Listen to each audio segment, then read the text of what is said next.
Now, in the E53X5s, the plug here underneath the seat, because there's the plug that comes up and out of the carpet, remember, that you've been working with and keeping out of the way the whole time.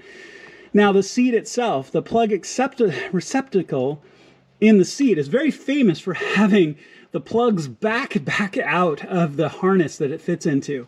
So there's 4 plugs in there. Make sure that when you put the plug from the wiring harness out of the car back in, that you didn't push any of those back, or things like your steering wheel or your heated seats may not work, or it may not go up and down properly. Just double check that on both sides. Okay, so put it all back together. Door cards are the same way. When you put your door cards back on, remember that you just kind of hold them up.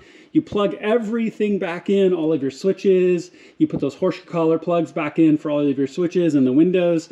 You snap your Bowden cable here on the door pull back on, and then you just press it up into place. You've got that row of top clips across the top.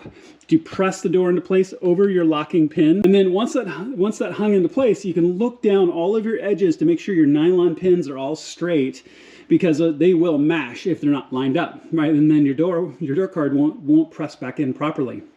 Okay, so once that's all done, you can just smack it with your hand and smack it back into place.